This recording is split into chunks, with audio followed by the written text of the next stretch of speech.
talking about, wow, it was amazing to have that go on in my life. So it was like, you know what, Not I that's really like a gotta talk to you. confirmation. That's like a confirmation from the universe right there. You know what I'm saying? Like if you Big had any time. doubts, any questions, if you were on the right path, like there it is. You know what I'm saying? If you were waiting for a sign, that was it. You know what I'm saying? Like That that's was it. crazy. Yeah, And that's to amazing. do right, to take this to take this situation and the I won't say the word of it's not power, but the voice of the tension, not the Right, power. We mustn't confuse those. So you right. take the attention that I'm getting and use it for good to speak to people. And in that moment, I'm in a situation where I can help change people's lives. I can really help them move forward in a place. And man, it's been good. So jump. I know I went all over with the course, so y'all know how No, I you good. talk, man. No, you Interviewing me good. is You like good. You just like good. the small like talk. Yeah. But we could rock definitely, man. The course, as far as I'm concerned, let's get it done and let's rock. Yeah, Like yeah. what y'all need Let's do it. done. The same thing he's talking to me about, told me everything. I'm dying to give it away. Like I called two of my other peoples who online. They don't get it. They don't get it yet. We You get know, it. We'll take it. Yeah, yeah. we, No, we get it. so We'll take it. You know what I'm saying? let's get on So, the phone and yeah, let's get yeah. it done. All Yeah. right, for sure. With that being said, I go by the name Smash Waters, otherwise known as Carl Messias, and my co-host. Yeah, this your boy Jamel Mallory, other known as Transform Credit Now.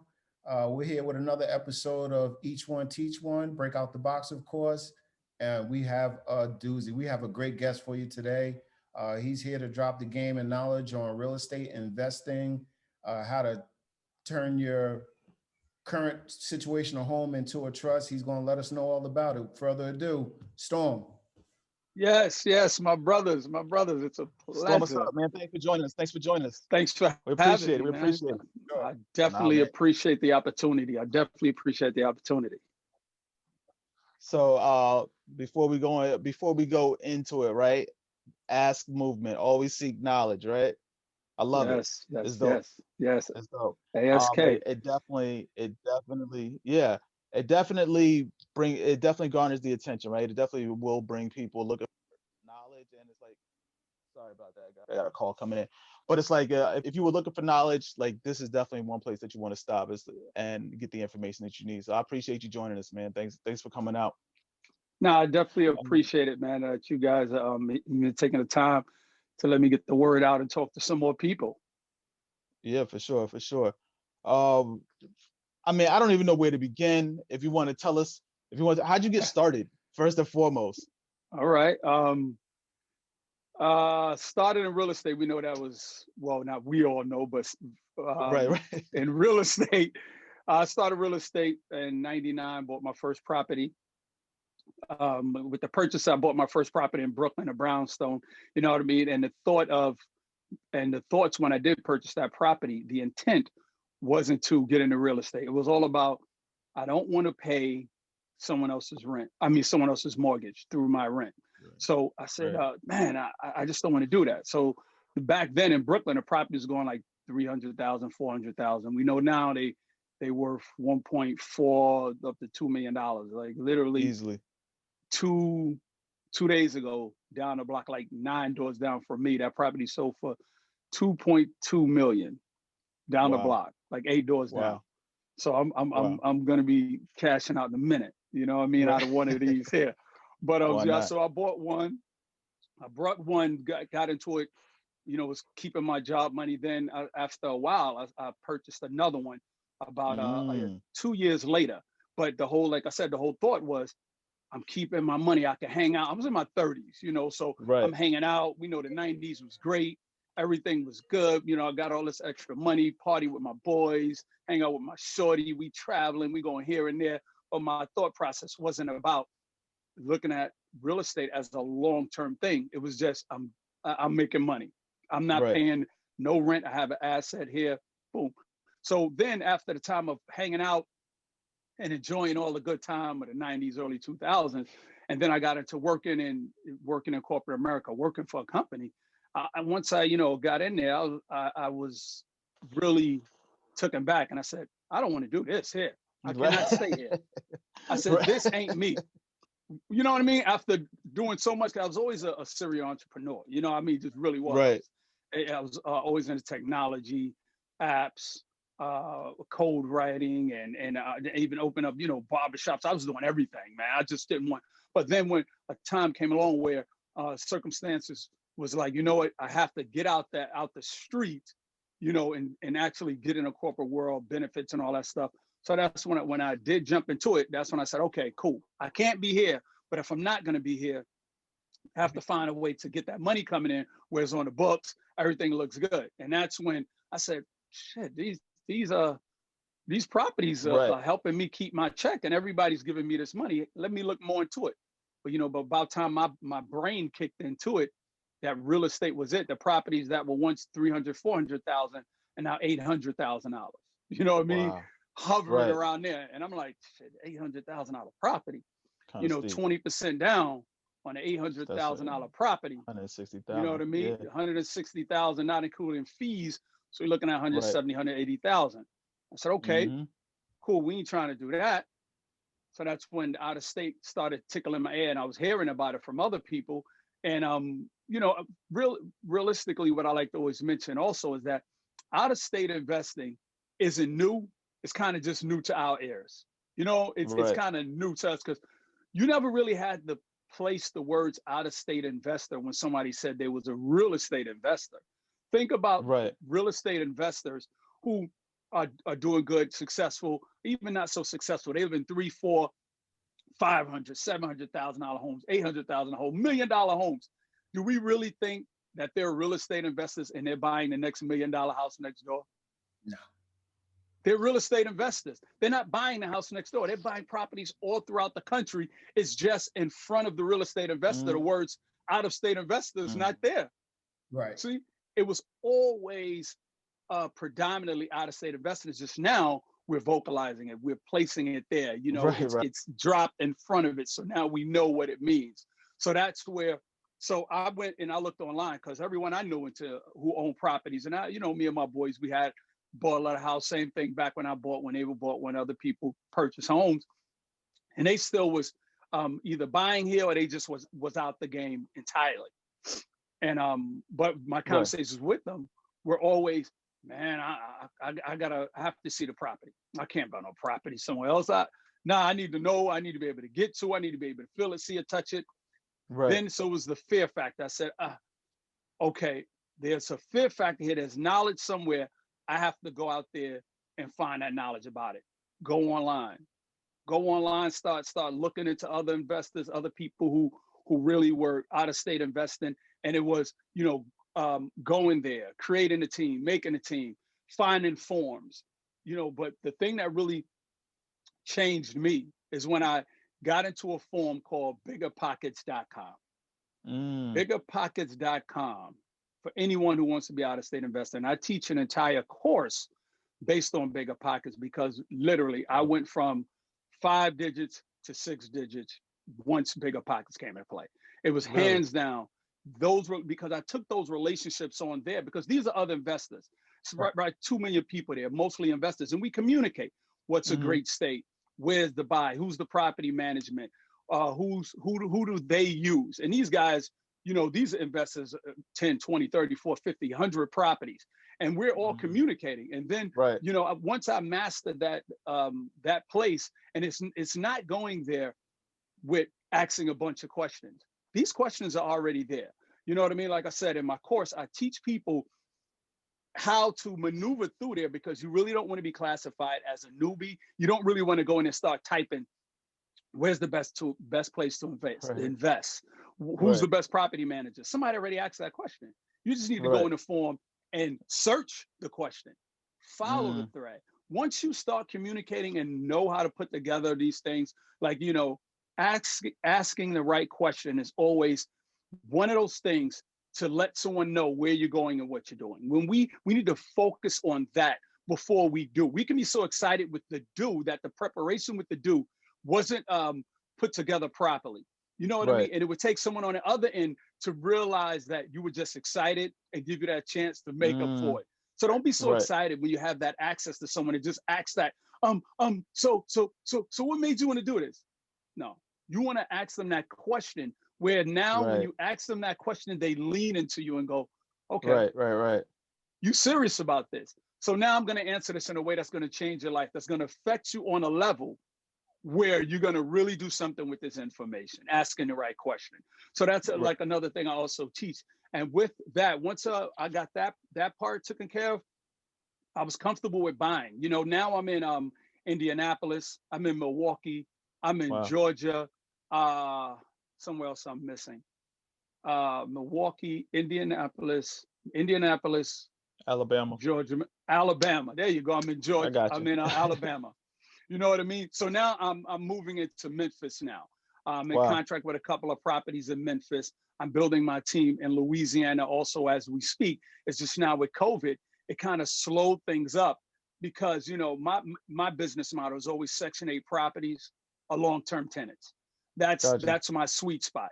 Section 8 Right. guaranteed money. So those are my focus. But I want to make it feasible for the average individual to grab a hold of the dream and not let their market where they live in, where it might be 4, 5, 800,000 $1 million homes, stop them from becoming investments, you know, stop them from becoming real estate investors. So hence So the phase in front, out of right. state real estate investing. Yeah. So you said you want to make it feasible. So how do you go about that, making it feasible for people to invest out of state? By them having accessibility to the easy part, the push of a button and all the information that it took me years to get. Like Gotcha. you cannot invest, you could, but let me take that back. You shouldn't invest in real estate without learning about real estate first. You shouldn't invest in anything without learning. You know, one of my quotes is, before you invest in real estate, learn about real estate. You have to Right. spend that money for the cheaper lesson before you spend a lot of money for the expensive mistake. That's the key Yeah. here. You know, No, so my course I'm a makes firm it believer in feasible. that though. Sorry, I didn't mean Definitely. that. No, but I'm definitely a firm believer in that because I think like the best thing about finding a deal is knowing that it is a deal. Like that's the most important thing. You know what I'm saying? Hands down. Like Yes. if you can't identify that what you're buying is a deal, or you can't identify what somebody's bringing to you as a deal, you've already lost. You know what I'm Yeah. saying? Like or like you lost like from right there. So it definitely learning about it beforehand makes way more sense opposed to like Definitely. relying on a professional to tell you like this is a deal. Like you can get shitted on like immediately. Sorry, I didn't mean to curse, but you can. You No. know what I'm saying? They'll take your shirt. They'll take your shirt because you haven't done your due diligence. You haven't shopped around to know that okay, you know what, whatever it is, I don't know, 20%, 20% below market value, and it only needs like $5,000 worth of work. Like yes, it may not be uh it may not it may not be that much meat on the bone for you, but you could definitely do something with it. You know what I mean? Yeah. See, in real No, I estate, appreciate you know, that. what I Um, have to elaborate to people is that there's not, don't expect to get rich overnight. right. It's not to get rich overnight with real estate. It's not. You know, it's a process. You're getting ready to ask a question? No, I was just going to No, pick. no, you're absolutely right. I was just going to piggyback on what Carl was saying. What you're saying as well is if you have the knowledge, it'll show and it'll help you along the way. When you don't, people do take advantage of you and you don't know the Yes. terminology.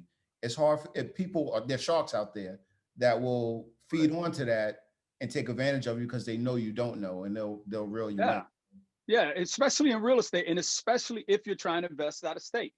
You Right. know, you have to see the easiest part for an individual to do is to learn to overcome something, right? Especially with the help of someone that achieved that. Like if your biggest fear is Hmm. worrying about the property because it's not there, okay, now I help you overcome that because I'm giving you all those years of me doing this, the knowledge, experience, and within the course, I'm giving you these connections. I'm helping you learn how to garner that. I'm giving you all this input. And also with my classes, I was linking people with the property management companies, the people in my states. Like anyone who went through me or worked with me with my classes, which I taught 4 people at a time each month, majority of them bought their own properties. And I would always Wow. send them through the people I vetted already, meaning my outlets on where to find properties. In my course, I teach you how to find properties, how to get off market properties, how to find these deals on your own. Like So realistically, it's so, you know, I'm not just harping on it. Like I said, of course it's my course, but I'm not gonna turn this into advertisement. I speak for what's in there. My achievements speak for what's in there. And I made it where you can go from no knowledge at all to at the end of these 54 lessons, which comes with homework and assignments. You must submit to me your homework. You must submit your assignments. I give you classes on how to do your return on investments. I check the homework. You submit it. If it's not correct, I'm not going to let you pass through immediately until you learn that, because learning your numbers is so important. You can't, like you said, you can't rely on somebody to tell you, well, this is a 20%, you're going to make a ROI on 20% because it only takes 5% here. The rent is this much, the taxes. Right. That's not how it goes. So I teach you all of these steps. Now, of course, you can now click through. And as I see you clicking through the program, because I can view everyone who's taking a course, I'm going to jump in and I ask a question. Well, did you take this part before? Do you understand this? You know, is there a reason why you're clicking ahead? Because it's not about the money aspect of it. And I think this is why my course has been doing so well within the process of 3 months, because people like to be held accountable and they like to know that on the other end, somebody's watching. And I'm watching, you know? So I want you to achieve, because you achieving is a message to everyone else, especially the doubters in your household or surroundings. Because people doubt, they're going to doubt you. When you tell them I'm investing out of state, I'm an out of state investor, they're going to go, really? How? You're not scared, man. And then when you get from around them, they go, man, I think they're going to fail. This ain't going to work. They never even seen a property before. So you winning, we all know those people. Right. So you winning is now going to make them go, oh, wow, how'd you do that? You know, tell me, give me the information. How do I go about it, knowing that our market is so expensive? So I want you to win, because now you're going to teach somebody else. You're going to tell somebody else. And then possibly one day, everybody will just be a real estate investor, and we could drop the out-of-state real estate investment part just because it's new to our ears. We're just investors. Right. Without a doubt. Before I ask you this next question, as usual, this show is brought to you by Turo Taxes. Yes. For all your tax needs, especially if you owe 2019, 2018, we can they'll definitely help you out, as well as Brand Splash Marketing for all your SEO, e-commerce, website building, landing pages, click funnel action. They'll be able to help you. And Mel, you got it from here. Last but not least, Transform Credit Now is also your sponsor for the night. Transform Credit Now can help you with all of your credit needs, taking your score from 400 to 600 in a very short period of time, doing it in an ethical way, and also giving you knowledge and everything you need to know about credit while you're getting it fixed. And most importantly, learning how to keep that credit score together. And for anyone out there that's looking to become a credit agent, Transform Credit Now can also help you with becoming an agent and having that part-time job, working from home and helping other people in your community get further ahead with their credit. All right, great. So Storm, let me ask you, what we know you for is a great question that came across our show not too long ago, was how do you put your house into a trust, and what are the benefits? So I think I was Googling? I'm not even gonna lie. Maybe I was Googling, maybe my phone overheard me talking about trust, and you know how the algorithm works, and you ended up popping up in my search, right? Get out of here. Yeah, without a doubt. I promise you. I literally don't remember doing this, but I do remember like scrolling through my search, and I was like, oh, this guy's talking about trust. Like, lo and behold, you know what I mean? So the algorithm's working. That much I can tell you. Yeah. So how do you put your house in a trust, and what are the benefits of putting your house in a trust? Okay. I'm going to start from the whole thought of where I get the putting my home in a trust. In the process of me buying a bunch of property, start buying out of state, my attorney said you should put your primary residence in a trust. I was putting a will together, which we should get away from wills.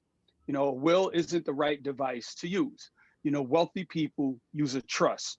When you have a will, and if something happened to you, a will can get held up in probate if somebody was to contest your will. We've heard that expression. James Brown will was held up in probate court for 14 years, being charged a fee because one of his ex-wife came forward and said they were still married. So 14 years, Sorry, his estate was being I'm charged. sorry to interrupt you. Mhm. Can you just explain to our listeners or our viewers what probate court is for those that don't Okay, know? probate court is a place that makes the decisions on your will. When you pass away, your will goes into the probate court, which decides your wishes. Who makes the call of who gets what, who gets this, who gets your will has to be filed in probate court. So they're like the intermediate between you and your family. They're intermediate. Here's a better way to put it. They're the intermediate between you and your wishes and your family getting what you want them to have. They're in the middle. Right. That's So wild. they're in the middle to say, whoa, somebody. So anyway, that took place. And I said, okay, now we don't want that to happen, you know. So he said, what you want to do is you want to have a trust. A trust is something that allows you to give things exactly to who you want them to. Your words are living and breathing words in that trust, regardless who comes forward, regardless what happens. You know what I mean? So me getting that done also triggered some other thoughts. You know, when you're in real estate, you become a creative thinker. You start thinking creative financially. How can you get this deal done? How can you maneuver this? How can you do this? Like, so my brain is always firing. And once he told me that, I said, man, so that means I can now be the property manager of my property. So what I did was created a separate LLC to become a property manager of my primary residence. So now I'm paying myself to manage my property. The LLC I created is a tax write-off.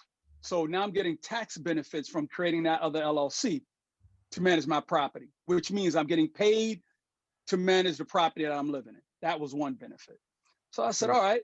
So now I'm doing some repairs and some upgrades on the house. Before, when you do upgrades and repairs on your property, you know, there's a limit on how much you can write off because you can't spend $20,000, upgrade your property to $50,000 extra in value and then try to write off the 20,000. You can't do that. But Right. now I'm doing the repairs as my property management company. Now I can write off a big portion of those repairs now. Because I'm like, oh, I'm the property management company. So I'm doing repairs in my basement, you know, bathroom, kitchen, cabinet, stuff like that. And all those tools you go buy, all this stuff, now you're writing them off to the property management company.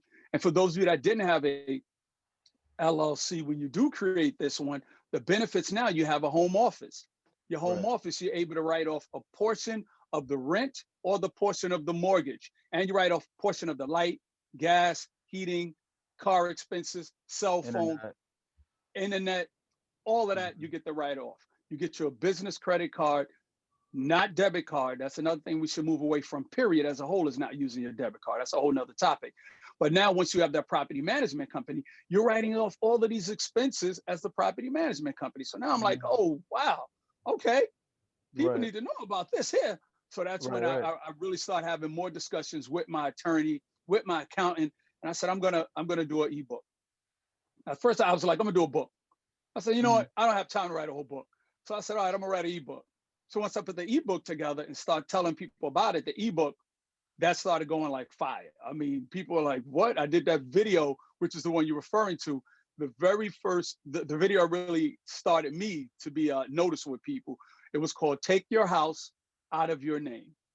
I did that video. I mean, the topic, the question, it just, you know, myself releasing it, it was like 3,000-4,000. I was like, okay, man, people are really interested. But then once a gentleman named Ashcash, he's the one that I'm actually responsible for sitting here talking to you or interviewing with anybody. He took that, he saw that video, placed it up, and he literally got almost 40,000 views of that video and gave me a buzz and said, you got something here. And people reached out and they had more questions, great questions about FHA loans, about being married, about being separated, having your property in trust. And the second, so I wrote a second ebook. It's the second edition to Take Your House Out of Your Name. That edition is more for the hustlers. That was the hustler side talking. Okay. All the people, side B. You know what I mean? That was this side for those of you who wanted to know, you know, how can I use this to benefit me as an investor to keep investing? You know, so I highly recommend those to get that first one, but then get that second one, because there are things in there where if you You know, FHA loan is all about you can't have a primary residence and get another one. Well, there Mhm. are situations with FHA where you can have a secondary, another primary residence, FHA Give us three. hardship situations. Well, okay, I'm gonna throw a few of them out there. Let's say you're married, you and your spouse, you live in a primary residence, and you and your spouse, you have a little situation. You know, she moves out for a minute, or you leave the house for a minute. That's a prime opportune moment for you to apply for FHA loan. FHA allows you to now qualify for another property because you're no longer living in that primary residence that you were with your spouse. So Wow. now you're able to get an FHA loan to get you a primary residence. And let's say you two get back together and you've been out back in a primary residence. Well, you still have that primary residence with that FHA loan available to you. So now you Mm, guys may want to consider that, how to catch a FHA. You know, another right. situation is if you use your FHA to get someone else a property using an FHA. FHA allows you, because you did an FHA with someone else, to get an FHA loan again because your first FHA you partnered on. You know, there's a So, couple of things in there where you can work it out. so if we'll say like you're a co-signer for someone on an FHA loan, FHA allows you to get a FHA then allows you to get a FHA loan once you become the Yes. primary. Yep. Got you. Yep. Yep. So Makes there's a sense. couple of things in there where man, you know, I really hate to throw all the jewels out there. It's like, yo, you know, I'm just telling you how to do the workaround. So many Right, right. opportunities. So, you know, you can get that stuff from askthemovement.com, askthemovement.com. You go there, go to my shop store. You can get the ebooks, tons of Dope, stuff, merchandise, hats, hoodies. You can dope. reach me there, stuff like that. Yeah, definitely. But the trust, to jump back into the trust aspect real quick, you know, the importance of having a trust outside of just using it as a tool to place your property in, we must you can use the trust to create that generational wealth. And I'm in a process of really creating this video detailing generational wealth. You know what I mean? Because we say generational wealth. I want to create generational wealth for my family, which is great. Mhm. It's all in that, but we must understand that generational wealth isn't just the responsibility of the person who's trying to create it. For example, let's say you become wealthy, you make 5 million, $10 million. And you say, okay, I'm gonna lead this to my 4 kids. That generation now, they're responsible for handing that generational to doing something with that wealth because they can blow $5 million and their kids in Easily. the next generation don't have nothing. You see Right. what I mean? So this is where the understanding of how a trust works comes into play. You know, you can take your trust, and this is just an example of how my trust is set up, where let's say you have, man, I don't even want to see. I just give out so much at an No, no, opportune you good. time You where I'm trying to sit on good. Well, it. But let me give you a little piece. uh-huh. A little piece. Let's say you take the $1 million. You take the $1 million, you have 2 kids. You give each kid, each one of your children, 200,000, 200,000. So that's 600,000 left. You leave that 600,000 for their kids. But in the meantime, that 600,000 is being invested into a fund, making 5 to 8% on the money.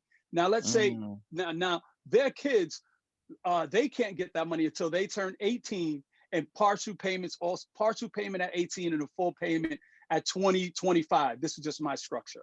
Now right. that money is being invested for 18 years, 600,000 into a fund that's making at least 5 to 8%. So that's 600,000 will bounce back up to a million or maybe two. And then their kids are the same thing, 18, 20%, 25, the other 80% of only 40% of the investment. So 60% is always getting handed down to the next generation. That's how Nice. you create generational wealth. You never relinquish all the money to the first generation, but it's your responsibility when you say, I'm going to create generational wealth, is by creating the paperwork that creates generational wealth. That makes That's sense. how you do it. So, That and makes you can sense. start from 200,000. You can start from 500,000. It's just the paperwork needs to be in order to create generational wealth. That's dope. That's dope. I like it. Let me ask you. I have a scenario for you. I have a primary residence and I have a rental property. You're saying to put the primary in a trust or put both of them in a trust? You put your primary residence in a trust. right? Okay. Here's the thing. Here's some of the questions I've got from people. Well, if I have a mortgage, would there be an issue putting my primary residence in a trust if I have a mortgage? Because there's a due on sell clause that a lot of people are scared of. No, there was a law put in place back in the 1980s where anyone could put their primary residence in a trust. You don't have to worry about that. Now, here's the other thing with investment properties. People, it's highly recommended you put your investment properties in an LLC. So when you put your property in LLC, the due on sell clause, a lot of people fear that being triggered. And I tell people, do your research and find out the rarities of that happening. And that normally will only happen in a situation where if you're dealing with a company where, say, if you have your mortgage through Chase and they sell the mortgage to a smaller boutique mortgage company, and that mortgage company is now going through some strife, and now they're in jeopardy of folding. They might call the due on sell clause to you. But a bank, they will continuously, all they want is a payment. They're not a real estate company. They don't deal with real estate. So they're not interested in that. You know what I mean? But for those of you that are fearful of that situation, take your rental properties and place that in the trust also, because like I said, there's a law in place that a due on sell clause cannot be called on any property containing a mortgage. Wow. So who do they go to set that up, to put their house in a trust? Do they go to a lawyer, CPA? Yes. You go to an attorney. You go to an attorney, talk to an attorney. But the key, and I have a lot of people hit me about about the trust. You want to have your trust concept in mind, meaning like the example I just pointed out. You want to have an example. Well, I want to take my primary residence, put that in a trust, and upon my death, I want the property to be sold, and I want the money to go here. Like for me, my trust is designed. Once anything happens to me, everything I have gets sold. I'm not leaving it up to my children to have to become landlords and to try to figure out how the out-of-state market work. These are the things where we need to think about. I'm just going to leave, or I'm going to leave my property to my kids. Well, your kids might not want to be landlords. That's true. You would hate to buy a property for 300,000, watch it grow to 400, and then when something happens to you, they just want to sell the property and they take 250, 300,000. Like I want to get rid of it. I know an investor where that has happened. There was a young lady, an investor died, left his properties to his daughter. These properties were in Florida. She lived in another state. She came up to see the fourplex. The one apartment was vacant. She went in and that one apartment was destroyed. So her thoughts were, every apartment looked like this. So she ended up selling the property for about 80,000. The property was worth close to over $200,000 because of that one property. So you can only imagine, her dad, his idea wasn't to buy that property and for it to sell for so low, but she didn't know about real estate. She just wanted to sell everything in a portfolio. Wow. So that's a situation. So you should always keep in mind, I didn't want to say that part, but you should always keep in mind what you're going to do, what your trust is going to detail. Selling of the property, how much money your children are going to get, what age are they going to get this? If you pass and they're young, who's the manager of the trust until they get old enough? Do you want to give them all the money at 18? Do you want to give them a portion at 18 and then another bigger lump sum at 25? How much is going to get carried down? Like, these are the things that we do not really take into consideration, and we really confuse money with power. Money is not power. We have been shown, due to what happened, I'm not going to get political at all, what happened at the Capitol building, that was a display of power, not money. So don't confuse you having money with power. We must learn to try to transfer and leverage money into power, because you can have $5-10 million, but you're not able to pick up the phone to make something move. Like, there's people who don't have money, could pick up a phone and get a deal done with land or permits going through, with bidding. It's power. Power supersedes your money. Right. So I have a question for you as well. So I think this is a question that I have that I think someone else asked me as well about trust. Is there a time frame? So you say you can put your name in a trust, and then you can put your property, your name, basically put the property in a trust, but then you also want to buy more property. So what is the process with that? Is there a certain time frame that you're able to get another FHA loan? How does that work exactly? Okay. Well, I think I'm kind of lost on the question. So when you have a property, you put the property in the And the trust. trust. It doesn't release you from the responsibilities of the loan or you being a primary residence. So you can't just go get a FHA loan. You have to use one of the loopholes to free yourself up to get an FHA loan. It doesn't release that responsibility, and FHA will look around and may see that when you purchase this property, it was purchased as a first-time homeowner. It was purchased as a primary residence. Like those things can be spotted. So that's where you use the second edition of take your house out of your name to work around to get that done. But there was something you just touched on. Wow, you How to just grow touched and on. expand. How to grow and Um, expand. oh yeah, well, yeah. So with the trust, one of the key things with I'm trying to stay in the zone of because I Yeah, have yeah. three things jumping around in my head that I want to discuss, and I keep forgetting each one once I go to a new topic. You know what I mean? Like I have Well, so much how information I about try to give people. what are Yeah. the three things? What are the three things that you want Oh, to here we discuss? go. Okay, let's do it that way. Now, when you do place your home in a trust, the trust will be in the name of the same individuals that you would leave the properties in your will. For example, your wife, children, whatever. So now your Beneficiary. name is no longer on the property as being the owner. Your trust name, for example, let me make it simple. The address is 123 Smith Street. The trust would be 123 Smith Street Trust, managed by you. You become the manager of the trust, which means you still can do whatever you want with the property. You can still sell the property. You call all shots in regards to the property, but you're no longer the owner of the property. The owner is your family. So now your family, they don't get any privileges to do anything with the property because they become the owner until you pass away.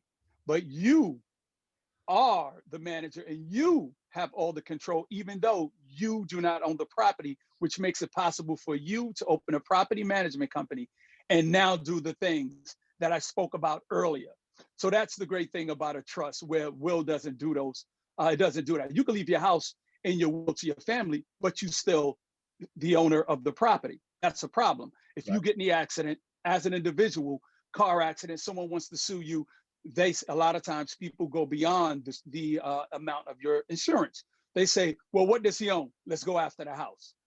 Mm, So Yeah. now if the house isn't in your name, they can no longer go after the house, and vice versa. If someone falls in front of the house, they want to sue the trust could still be sued. The accomplishing something, that's the hard part. They want to sue the trust, and then let's say someone fall in front of your house, they home, your name will attach to their home, then your personal things come into play. Pardon me, guys. no, you're good. Now your personal things come into play if someone sues your home. So now you're making the separation and still being the manager of the trust. Perfect. Perfect. That was going to be my next question about liabilities and what happens if you're sued, and you definitely answered it. There you go. Yeah, it was jumping around in my head. I was like, I got to touch on these three things. Yeah, we're good on that. All right, let me double back, right? I want to Yes, invest out of sir. state. I've been watching a lot of Okay. videos. I have no cash, decent credit score. How do I get started? Which is one of my key things I teach in my course. There's a section about partnering. If you have credit and don't have money, you're looking at it the wrong way because you have a whole lot of money. If you have credit, you're able to get loans, $200,000, $300,000 loans, business lines of credit. You have money. You just have to have a plan. Now, one way, if you have credit, you can get a business line of credit to purchase a property. You just need to make sure your numbers work out in the manner that you're trying to get it done.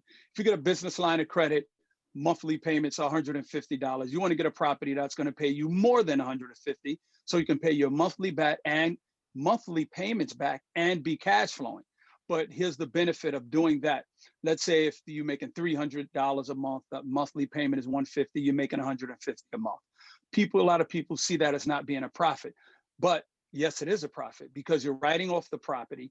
You're writing off having a property management company managing the current property management company that's taking care of the property. What I mean by that is a property management company is taking care of my property out of state. So I have a property management company and I subcontract them.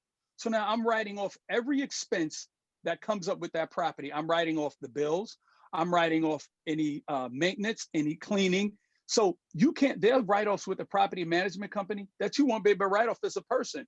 But just like managing your primary residence, that property management company is taking care of the property. And now they're writing you, a company, a bill. And what do you do with your bills as a company? You write those bills off.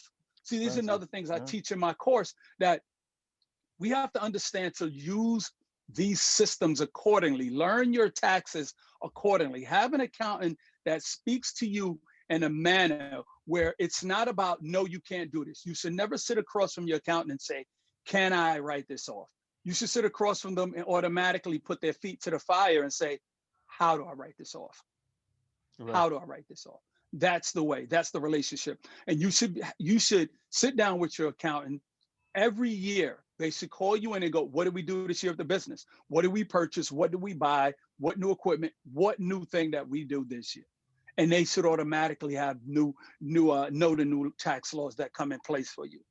You know, automatically. These are some things where we should never settle or look at another company or an individual that has a company and go, man, they're not paying any taxes. They're not paying.